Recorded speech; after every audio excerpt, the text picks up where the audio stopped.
ऋषियों ने कहा, हे सूत जी, विश्वकर्मा भगवान के जी ने चरणों की पूजा देवता भी करते हैं। आनंदमयी चरित्र को थोड़े से शब्दों में सुनाकर हमारी इच्छा और भी बढ़ गई।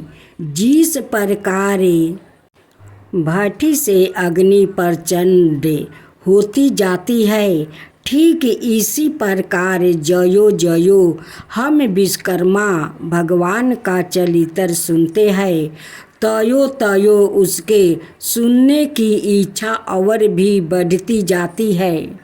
सूत जी बोले, हे मुनि लोगों, आप लोग ने विश्वकर्मा के चरित्र को सुना, जिसके सुनने से देवता भी नहीं आघाए। एक बार नैमिषारण्य में मुनि और सन्यासी लोग एकत्र हुए और अपने अमिष्ट की प्राप्ति के लिए एक सभा की।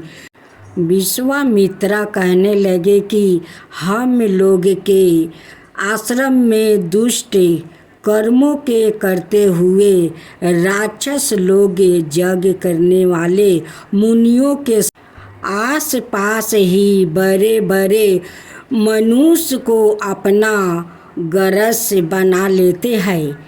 इस प्रकार जगों को नष्ट करते हुए वो राक्षस लोग नर मांस भक्षक करते हैं।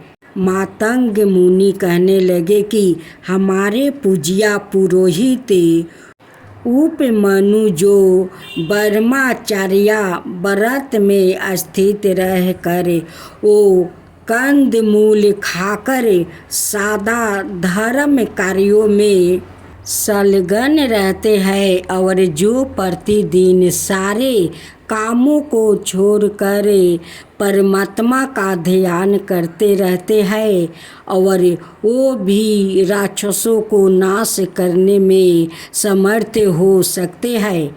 इसलिए अब हमें इनके करतूतों से बचने का कोई उपाय अवश्य करना चाहिए। सूत जी बोले, हे ऋषियों, इस प्रकार ऋषि मुनि का वचन सुनकर वशिष्ठ मुनि जी कहने लगे कि एक बार पहले भी ऋषि मुनियों पर इस प्रकार का कष्ट आ पड़ा था। उस समय वो सब मिलकर स्वर्ग में ब्रह्मा जी का पास गया। चतुर्भुजा ब्रह्मा ने पद्मासन लगाए हुए शांत भाव से ध्यान अवस्था में उन्होंने ऋषियों मुनियों को देखा, जो दुख से छूट कर देने वाले शिव रूप भगवान का ध्यान कर रहे थे। उन प्रभु जो सबका पिता है, यह सब बात यादी से अंत तक जान ली और ऋषि मुनियों को दुख से छुटकारा पाने के लिए विश्वकर्मा भगवान की गाथा का उपदेश दिया। सूत जी बोले, हे ऋषियों, इस प्रकार उनके वचन सुनकर विश्वामित्र मुनि को बड़ा आश्चर्य हुआ और वो जरा निकट आ गया। तब ब्रह्मा के बताए हुए और पक्के सुख के उपाय को सुनकर विश्वामित्र मुनि मन को प्रसन्न करने वाले वचन कहने लगे। विश्वकर्मा मुनि बोले कि मुनि लोग, आप लोग वशिष्ठ जी के कथन को सुना। वस्तुत यह बात निश्चित ही है कि ब्रह्मा ही सब दुखों का उपाय है, इसलिए हमें इसके लिए कुछ अधिक सोच विचार की आवश्यकता नहीं। सारे पापों को दूर करने वाला और दुखों को हटाने वाला एक ही ब्रह्मा है। सूत जी बोले, ऋषि लोग ने ध्यान पूर्वक सुना और गर्दन मणि से कहने लगे कि विश्वकर्मा मुनि ने ठीक ही कहा है कि ब्रह्मा की ही शरण जाना उपसुकत है। ऐसा सुन सब ऋषि मुनियों ने स्वर्ग को प्रस्थान किया और राक्षसों से हुए अपनी दुर्दशा ब्रह्मा को सुना सके। मुनियों के इस प्रकार कष्ट को सुनकर ब्रह्मा जी को बड़ा आश्चर्य हुआ। उसी समय ब्रह्मा तेज से प्रकाशित अपनी आँखों को मूंद कर विचरण मगन हुआ। इस प्रकार राक्षसों द्वारा की गई सारी दुर्दशा को समझ ब्रह्मा जी जो बड़े तेजस्वी थे, मन को आनंद देने वाले वचन कहने लगे। ब्रह्मा जी कहने लगे कि हे मुनियों, राक्षसों से तो स्वर्ग में रहने वाले देवता को भी भय लगता रहता है, फिर मनुष्यों का तो कहना ही क्या जो बुढ़ापे और मृत्यु के दुखों में लिपित रहते हैं। सुनो, उन राक्षसों को नाश करने में महातेजस्वी विश्वकर्मा ही है, जो सब प्रकार के बलों से युक्त है और सारे विश्व में प्रसिद्ध है। उसी की पूजा से तुम लोग राक्षसों को नष्ट करने में समर्थ हो सकते हो। इस वास्ते उसी दयालु विश्वकर्मा की शरण में जाओ। देवताओं को हवि के बचाने वाला अग्नि नाम का देवता संसार में प्रसिद्ध है। उसी का पुत्र जगों में श्रेष्ठ पुरोहित होता है। अंगिरा उसका नाम है और सब मुनियों में श्रेष्ठ है। वही आपको दुखों से पार कर देगा, इसमें कोई संदेह नहीं है। इसलिए हे मुनियों, आप उन्हीं मुनि श्रेष्ठ के चरण कमलों को छुओ और उन्हीं से अपने को कष्टों से मुक्ति पाने के लिए प्रार्थना करो। सूत जी बोले कि ब्रह्मा जी के कथन अनुसार ऋषियों ने सब जगह अनुष्ठान आदि किए और अंगिरा ऋषि के वचनों को सुनने के लिए उत्सुक हुआ। अंगिरा ऋषि कहने लगे कि हे मुनियों, तुम लोग क्यों इधर उधर मारे मारे फिरते हो? दुखों को काटने में विश्वकर्मा के अतिरिक्त और कोई भी समर्थ नहीं है। इसलिए तुम्हें चाहिए कि जितेंद्रिया रहते हुए अमावस्या के दिन अपने साधारण कर्मों को रोक कर भक्ति पूर्वक विश्वकर्मा की कथा सुनो, जिसके सुनने से मात्रा से जन्म जन्मांतर के पाप नष्ट हो जाता है। मुनि लोग ब्रह्मचर्य व्रत में स्थित हो विश्वकर्मा देव की पूजा द्वारा ध्यान करते हुए सब प्रकार के दुखों को प्राप्ति करते हैं।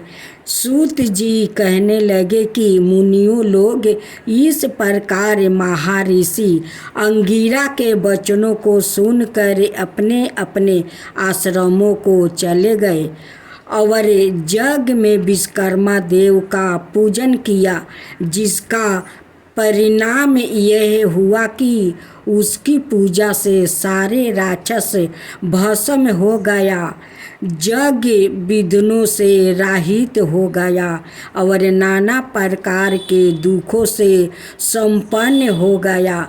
जो मनुष्य भक्ति पूर्वक विश्वकर्मा को चिंतन करता है, वो सुखों को प्राप्ति करता हुए संसार में बड़े पद को प्राप्ति करता है।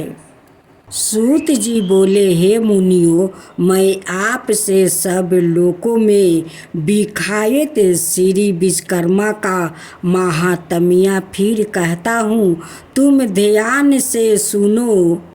उज्जैन नगरी में एक सर्वश्रेष्ठ धर्म तत्पर उदार धनंजय नाम का सेठ था। उस सेठ का कोष से खजाना लाल मोती हीरे जवाहरात से ऐसा भरा था जैसा कुबेर का भंडार भरा हो। विवाह व्यवहार अभियोग रोग संकट में प्रत्येक मनुष्य उसके धन का उपयोग किया करता था। उपकार में लगे हुए इस सेठ का धन छीन हो गया और वो ऐसा दुख पाने लगा जैसा कीचड़ में फंसा हुआ हाथी दुखी होता है। उस सेठ की यह बर्बल आशा थी कि पूर्व उपकार किए मेरे मित्र मेरी अवश्य सहायता करेंगे, परंतु उसकी आशा व्यर्थ हुई और उन कीर्तधन मित्रों में कोई भी उसके उपकार के लिए समर्थ नहीं हुआ। उसके मित्र क्षण मात्रा में शत्रु हो गया और वो उपकीर्त मित्र ही सबर प्रथम उसे सेठ की निंदा करने लगे। उसके वो पुराने मित्र अपनी दृष्टियों को छिपा छिपा कर निकल जाते थे। बात तो यह है कि स्वार्थी मित्र विपत्ति में साथी नहीं हुआ करते हैं। इस नीच वृत्ति से उस धनंजय सेठ को एक बैरागी ही संसार से विरचिति और मनुष्यों से घृणा उत्पन्न हो गई। वो अपने नगर को छोड़कर और कीर्तधनों के मुख पर थूक कर वन को चला गया। कंदमूल फल आदि से अपनी विरचित करता था और मनुष्य मात्र को देख कर दूर भाग जाता था। एक बार घूमते हुए सेठ ने पर्वत की गुफा पे पद्मासन बांधे संत लोगों से व्यापत लोमस मुनि को देखा। उस धनंजय ने उस मुनि को कोसों से व्यापत देख कर पोसु समझ गया और कीर्तिहल तमाशा की इच्छा से उसके पास अच्छी तरह बैठ गया। मुनि ने पास बैठे हुए धनंजय से पूछा, हे महात्मन, कुशल तो हो, कहाँ से पधारे हो? उस धनंजय ने इस पशु को मनुष्य के सामने बोलता देख कर बड़ा अचंभा किया और प्रेम से अपना सारा वृत्तांत उस महर्षि को सुना दिया। यह सुनकर मुनि श्रेष्ठ धनंजय से बोला, यदि तुझे पापी कीर्तधनों से घृणा है तो तू कैसे विश्वकर्मा से विमुख हो रहा है? हे श्रेष्ठ, सब दुखों के भागने की शक्ति वाले तुझको उसी विश्वकर्मा ने बनाया है। ओ विश्वकर्मा को भूल जाने से कैसे सुख मिल सकता है? नासिक कीर्तधन उपकार को तब ही भूलता है जब वो प्रथम परमेश्वर को भूल जाता है। इसलिए तू अद्भुत शक्ति वाले विश्वकर्मा की शरण को प्राप्ति कर। उद्मूल जगत के कारण उस विश्वकर्मा के नाना रूप है। कोई रूप बुद्धबाहु, कोई चतुर्बाहु और कोई सद्बाहु का है।